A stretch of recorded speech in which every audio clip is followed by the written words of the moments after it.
88, la frecuencia de la familia hispana. Mis amados hermanos, muy buenos días y bienvenidos al tiempo de estudio bíblico devocional. Su hermano pastor Roberto Alfaro les saluda y una cordial bienvenida para todos. Estamos en un tema apasionante e importante en el libro de Bamidbar, libro de números que hace referencia precisamente a números, es decir, al número de habitantes que se debían contar en un censo que había sido ordenado por el Padre Eterno a Moisés sobre las 12 tribus de Israel. Muy importante. Si usted toma detenidamente en casa, con calma, son lecturas que poco nos gusta hacer por demás. Y vamos al libro de números y vemos cada uno de los versículos y capítulos, nos daremos cuenta de la importancia del relato en el que se enumeran e indican el número de personas según las familias y según la edad. Por ejemplo, de los hijos de José, verso 32.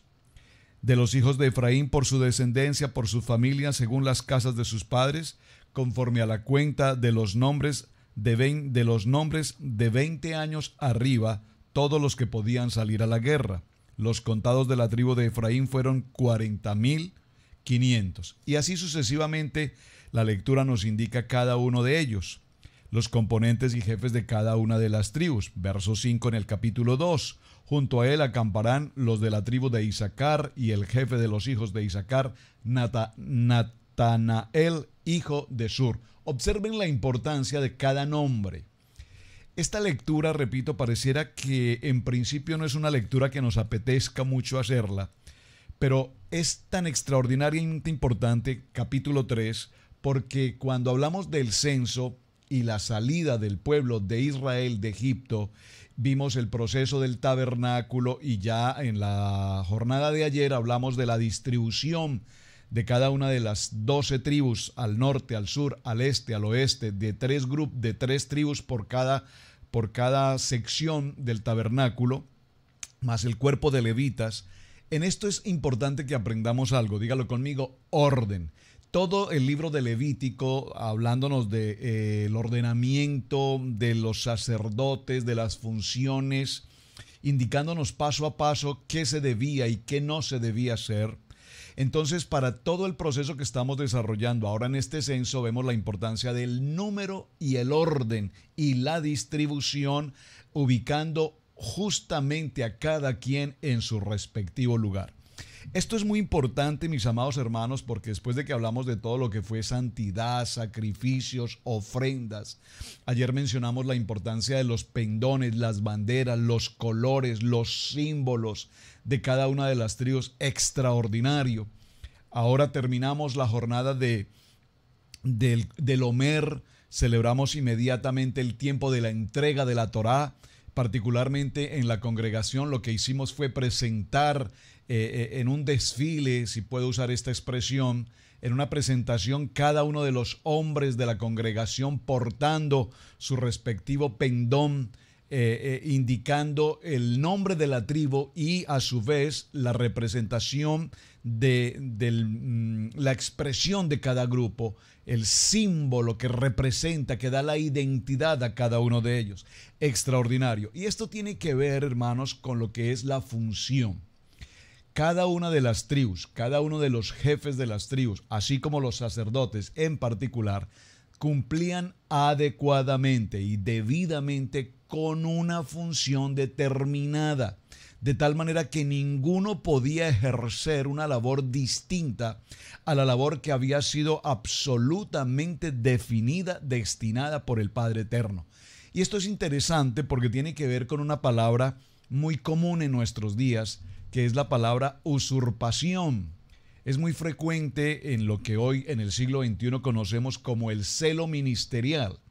Ese celo ministerial tan popular, tan dañino por demás, que corroe el interior de los corazones en los ministros y particularmente en las congregaciones. Entonces, cuando en una ciudad tenemos varios grupos o varias congregaciones, empezamos a notar cómo las congregaciones se clasifican, estoy hablando siglo XXI, nuestros días, se clasifican por concilio o se clasifican por denominación o peor aún, observen que dije peor aún, se clasifican incluso por naciones. Conozco particularmente de un lugar donde las congregaciones son por nacionalidad. Iglesias de colombianos, iglesias de salvadoreños, iglesias de hondureños, iglesias de argentinos, iglesias de brasileños, iglesias de chilenos, etcétera. Dígalo conmigo, qué vergüenza. Pero hasta ese punto hemos llegado y este es precisamente el propósito del libro de Números. En el capítulo apenas iniciando Bamidbar, lo que nos está indicando es precisamente el orden y la función que cada tribu y levita debe cumplir. Por lo tanto, aquí el celo no existe desde el punto de vista de que yo voy a usurpar la labor que le corresponde a otro grupo en particular. Cada quien cumple con la función en orden asignada así a su respectivo punto. Ahora bien, en este proceso vamos a estar cerrando hoy el tema, el primer parashá de Bamidbar, y quise que cerráramos retomando un poco la historia que ya dimos comienzo en esta semana con los descendientes del sacerdote Aarón. Recuerden capítulo 3 de Números, verso 1, estos son los descendientes de Aarón y de Moisés en el día que Yahweh habló a Moisés en el monte Sinaí. Y estos son los nombres de los hijos de Aarón: Nabat el primogénito, Abiud, Eliezer e Itamar. Muy importantes estos nombres. Verso 5. Y Yahweh habló a Moisés diciendo: haz que se acerquen la tribu de Leví y hazla entrar delante del sacerdote Aarón para que sirvan. Observen que cada vez que se hace mención a un nombre o a una tribu en particular, a su vez indica la función que deben cumplir. Entonces, verso 10, y constituirás a Aarón y a sus hijos para que ejerzan sacerdocio. Y observen qué dice después de este punto y coma: y el extraño que se acerque morirá. Es decir, alguien que pretenda hacer la labor del sacerdote o de los levitas, que no es su labor asignada, que no tiene el nivel, la elevación, la posición correspondiente, según la familia asignada, dice la palabra, ciertamente morirá. Entonces habló en el verso 11 además Yahweh a Moisés diciendo: he aquí, yo he tomado a los levitas de entre los hijos de Israel en lugar de todos los primogénitos. Por favor, subraye el verso 11 porque es muy importante, tan importante que debemos encontrar este texto y evaluarlo posteriormente cuando aparece Yeshua y por qué su importancia como primogénito y por qué su importancia para lugares, para ubicar o para él ocupar esa posición de sacerdote. Aquí nos dice en el verso 12, he aquí, Yahweh, yo he tomado a los levitas de entre los hijos de Israel en lugar de todos los primogénitos nacidos entre los hijos de Israel. Serán pues míos los levitas, porque mío es todo primogénito, desde el día que yo hice morir a todos los primogénitos de la tierra de Egipto. Santifiqué para mí a todos los primogénitos en Israel, así de hombres como de animales, míos serán yo, Yahweh. Estos primogénitos habían sido separados por el Eterno desde Egipto. Recordemos ese punto cuando vimos el Éxodo, la parte de las 10 plagas y demás.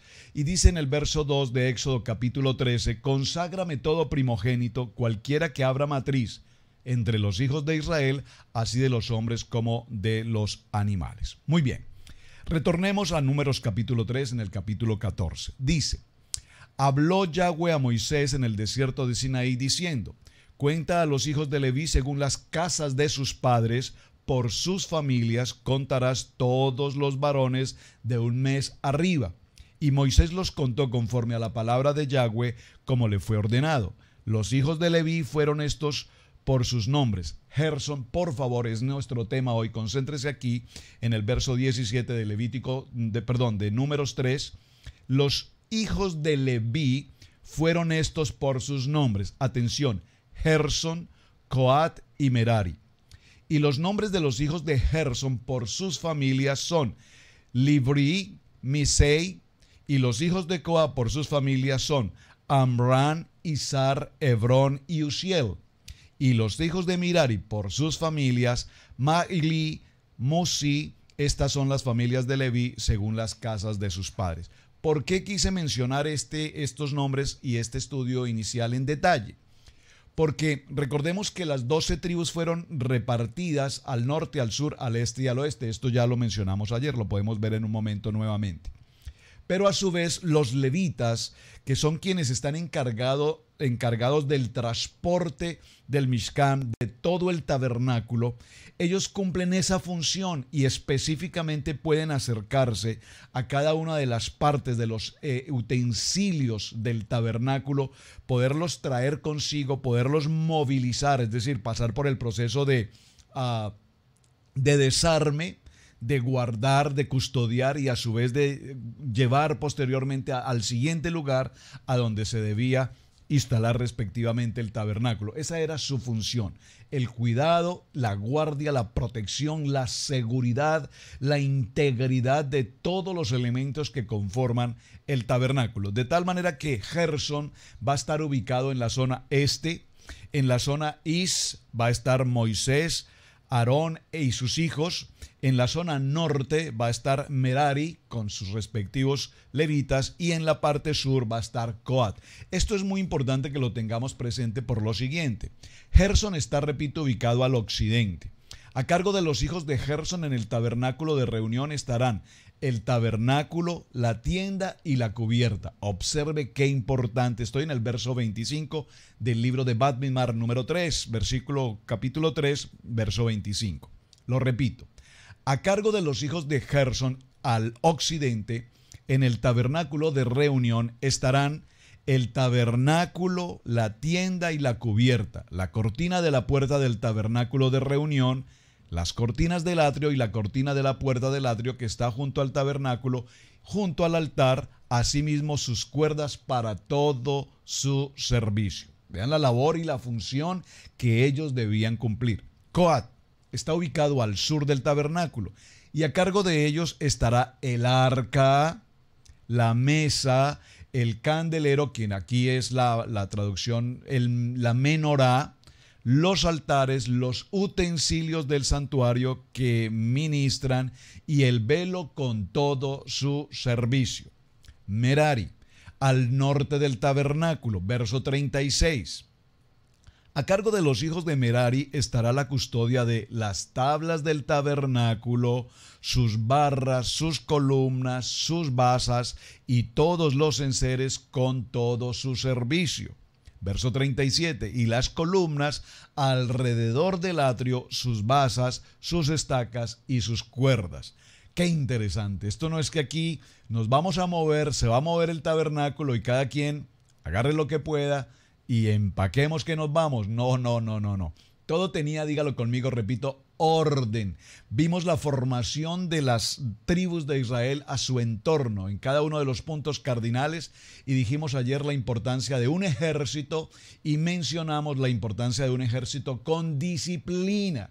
Dígalo conmigo, si nosotros somos el ejército del Dios Todopoderoso, si hay algo que tenemos que aprender como ejército de Yahweh es precisamente, dígalo conmigo, disciplina. Disciplina. Lastimosamente somos tan indisciplinados como impuntuales y otras cosas más. Pero cuando venimos al estudio de la palabra, al estudio de la Torá, al estudio de lo que vemos en estas enseñanzas, nos daremos cuenta cómo el Padre nos enseña precisamente santidad, nos enseña ofrenda, nos enseña sacrificio, nos enseña disciplina, nos enseña orden. Y aquí está determinado el orden y la disciplina en cada uno de los levitas. Muy bien.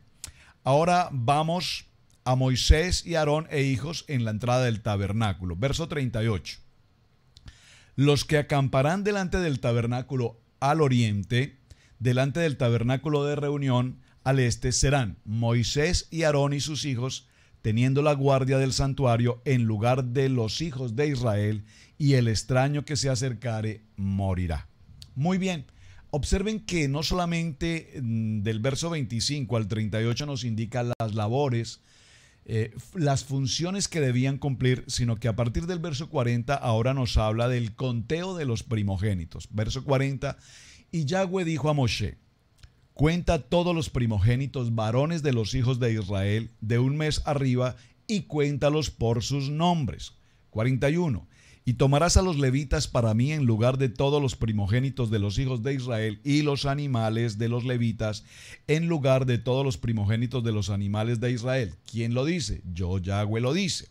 42. Contó Moisés como Yahweh le ordenó todos los primogénitos de los hijos de Israel y todos los primogénitos varones, conforme al número de sus nombres, de un mes arriba, fueron 22.263.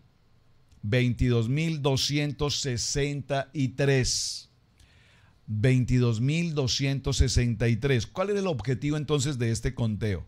Pues el objetivo era contar precisamente a los primogénitos que en ese momento iban a ser redimidos, luego de restarlos del número de levitas y pagar por la redención que los excedía del número de levitas. Aquí hay algo importante y no nos vamos a detener en ello, pero lo he mencionado ya en 2 o 3 ocasiones. La redención. Recordemos que redención significa un cambio, si puede usar la palabra, de estatus. El pueblo de Israel estaba en una condición de esclavitud sirviendo a Faraón. Pero posteriormente al tiempo del Cordero y la sangre del Cordero rociada en los dinteles de las puertas de los pueblos de Israel, entonces viene un proceso de redención que significa salir de esta condición de servidumbre, de casa de servidumbre, y pasar a una condición de siervos ahora de Hashem, del Dios Padre Todopoderoso. Pero cuando nosotros hablamos de redención en ese proceso, debemos entender que aquí redención ante todo significa obediencia. Aquí redención significa cumplimiento. ¿Cumplimiento a qué? A todas las labores y funciones establecidas en la entrega de la Torá. Acabamos de celebrar el tiempo de Shavuot. Shavuot significa entrega de las ordenanzas, de los mandamientos. De tal manera que para nosotros considerar ser redimidos, entendemos redención cuando se produce la entrega de Yeshua en la cruz. Somos redimidos por su sangre, ¿verdad? Rociados por su sangre, pero cuando nosotros entendemos redención cuando tenemos sujeción, obediencia y cumplimiento. Es muy interesante y hablaba en estos días con alguien respecto a este punto, porque cuando empezamos a clarificar estos conceptos seguramente chocamos con algunos principios básicos que hemos aprendido a lo largo de la historia en el Evangelio. De tal manera que para ser redimidos, dígalo conmigo, necesitamos ser obedientes. Voy a poner 2 ejemplos simples respecto al tema y no puedo quedarme en este punto. Hace unos días, en una actividad que teníamos de la congregación de la iglesia, conocí a un hombre encargado de manejar sonido, luces y cosas por el estilo. Él muy respetuosamente me dijo: pastor, ¿le puedo pedir, por favor? Me gustaría que usted me enviara mensajes para leer, para estudiar. Le comenté acerca de estudio bíblico devocional. Me dijo: excelente, por favor, hágamelos llegar. Realmente yo soy católico, me dijo este hombre. Yo soy católico, pero me encanta conocer de la palabra, leer la palabra, estudiar la palabra, me gusta. No había tenido oportunidad de conocer a un pastor cercano a mi ciudad, así es que por favor envíeme sus videos porque los quiero escuchar y quiero estudiar. Entonces le dije: tú eres católico, excelente, vamos a estudiar. Entonces, ¿significa eso que tú vas cada domingo a tu misa? Me dijo: bueno, no, la verdad, pastor, hace, no sé, por lo menos 2 años o un poco más que no voy a misa. Primer ejemplo, se considera un hombre católico, pero lleva por lo menos 2 años que no va a misa. Es decir, ¿está cumpliendo con la ordenanza de reunirse? No. Por lo tanto, entonces, ¿cuál es su condición? Simplemente tiene un título que él se acredita como miembro de una religión, pero no es ni siquiera practicante del cumplimiento de esa religión. Primer ejemplo. Segundo ejemplo, cuando nos hacemos ciudadanos en los Estados Unidos de América, presentamos un juramento y en ese juramento, en ese proceso, si puedo decir, de redención, es decir, de una condición de posiblemente de indocumentado o en una condición de trámite migratorio, mejor creo que queda mejor la expresión, en una condición de trámite migratorio, de una visa transitoria a una condición de residente y posteriormente a una condición de ciudadano, entonces presentamos juramento y nos sometemos en obediencia a la constitución legal de este país, obedeciendo sus ordenanzas. Es decir, entonces yo como ciudadano americano me comprometo a reconocer el 4 de julio como el Día de la Independencia de los Estados Unidos de América. Por supuesto, yo sé que como ciudadano colombiano, el Día de la Independencia de mi patria original, Colombia, es el 20 de julio de 1810, el grito de independencia. Pero al adquirir la nacionalidad americana, debo reconocer al 4 de julio como el Día de la Independencia de este país. Si no me someto a los fundamentos de la Constitución de este país, no puedo cumplir con mi condición de ciudadano. En este ejemplo simple estoy transfiriendo el proceso de la palabra. Cuando en Shavuot recibimos los mandamientos y las ordenanzas, salimos de una condición de esclavitud, de escasa de servidumbre. Venimos a servir al Dios Todopoderoso, a nuestro Dios Todopoderoso, y cumplimos con los mandamientos, hemos sido redimidos. En este pacto, lo que llamamos un pacto soberano, con el soberano, en este pacto con nuestro soberano, Hashem, el Padre Dios Todopoderoso, nosotros como sus siervos solamente estamos en una condición y es obedecer. Obedecer que todas las ordenanzas y todos los mandamientos que Él establece. ¿Dónde los establece? Aquí, en la Torá, es decir, en los libros que hemos estado desarrollando, Génesis, Éxodo, Levítico, Números, hasta Deuteronomio, 613 ordenanzas que están establecidas, incluyendo, vamos a ver, los 10 mandamientos, y cuando los obedecemos, entonces entendemos qué es la palabra redención. La palabra redención significa que yo soy un cumplidor de esos mandamientos.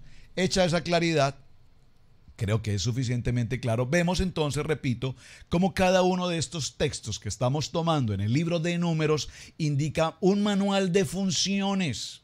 Un manual de funciones para los levitas, un manual de funciones para las 12 tribus, un manual de funciones incluso de quién podía tener acceso al transporte del tabernáculo en cada uno de sus utensilios, y nadie podía acercarse a ellos distinto a la persona o al grupo determinado para hacerlo.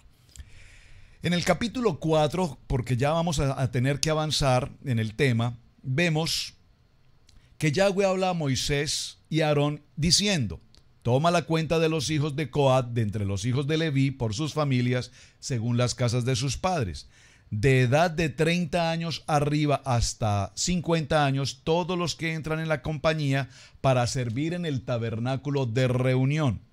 Recuerden que aquí hay algo muy importante.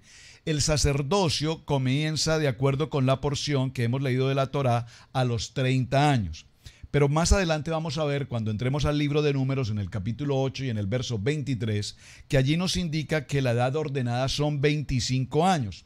Pareciera ser que hay algún tipo de contradicción aquí. No, simplemente que la manera como los levitas se preparaban durante 5 años, es decir, presentaban su labor o se acreditaban a los 25, pero ejercían su labor propiamente a los 30. Esta es básicamente la explicación que podemos encontrar allí. Ahora bien, el oficio de los hijos de Coat en el tabernáculo de reunión en el lugar santísimo será este. Libro de Números capítulo 4 verso 4, y nos indica puntualmente cuál es su función. Cuando haya de mudarse el campamento, vendrán Aarón y sus hijos y desarmarán el velo de la tienda y cubrirán con él el arca de testimonio. Qué interesante esto. Esto es apasionante, hermanos. Esto no es que cada quien vamos de mudanza, muchachos, cada quien agarre lo que pueda, organicémonos. No, no funciona así. Y nos indica incluso con qué velo, en qué momento y de qué manera se debe proteger, guardar cada uno de los utensilios. Y pondrán sobre ella la cubierta de pieles de tejones y extenderán encima un paño de todo azul y le pondrán sus varas. Sobre la mesa de la propiciación se extenderán un paño azul y pondrán sobre ella las escudillas, las cucharas, las copas y los tezones para libar, y el pan continuo estará sobre ella.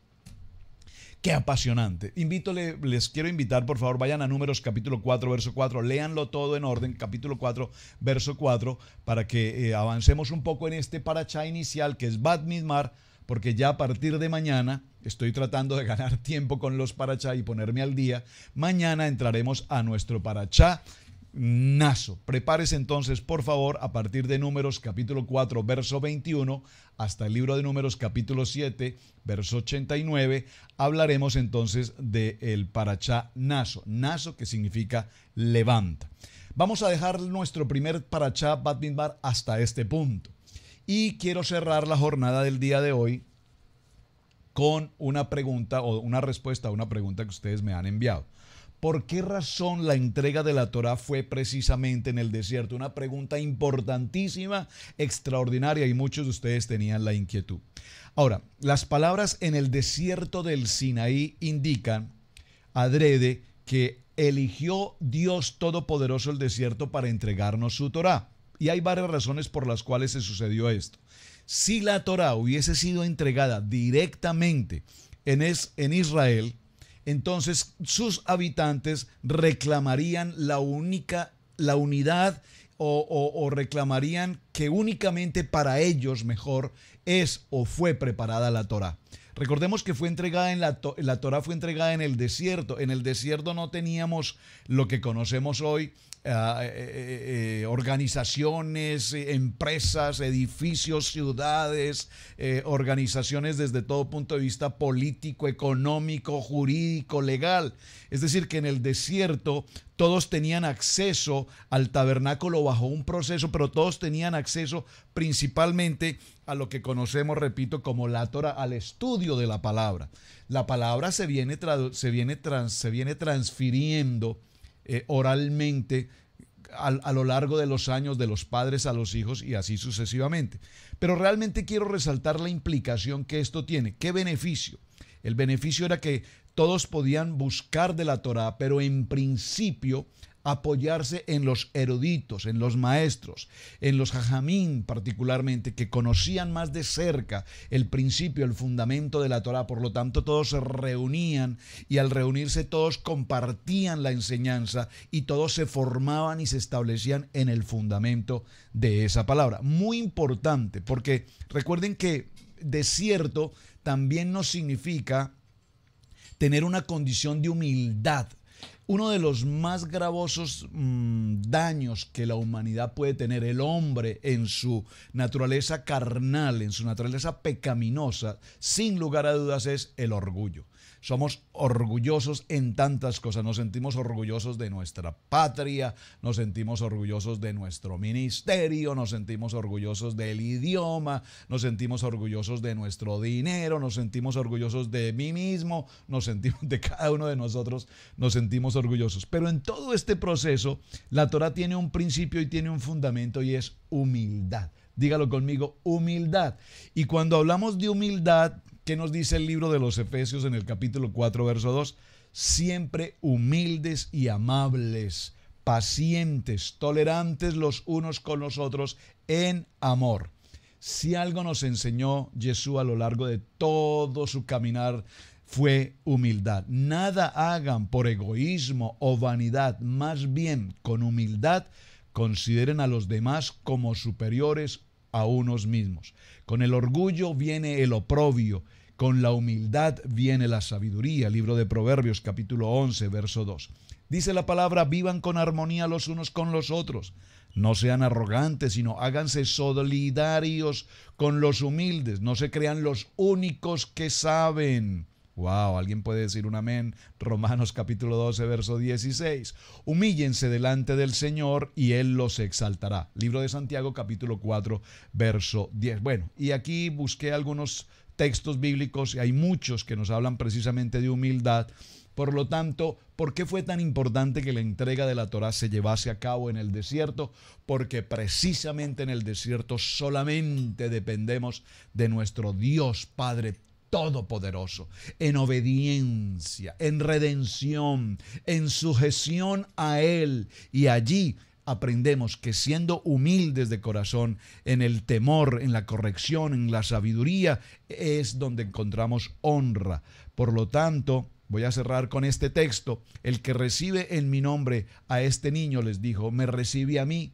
Y el que me recibe a mí, recibe al que me envió. Y el que es más insignificante entre todos ustedes, ese será el más importante. Lucas capítulo 9, verso 48. Así es que cerrando esta primera historia de Bat Midbar, cerremos indicando orden, disciplina, humildad, obediencia, redención y la Torá.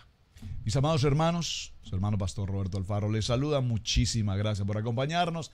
Gracias por enviarme sus mensajes. La verdad, me tomo el tiempo para leerlos cada uno de ellos. Procuro darle respuestas a algunas de las preguntas. Y también muchísimas gracias por compartir este video. Este es el tiempo de estudio bíblico devocional. Recuerden ir a nuestro canal Radio Génesis 128 en YouTube. Y allí están todos los demás videos anteriores. Puede por favor visitarnos y allí están disponibles. Muy buen día, Shalom. Bendiciones.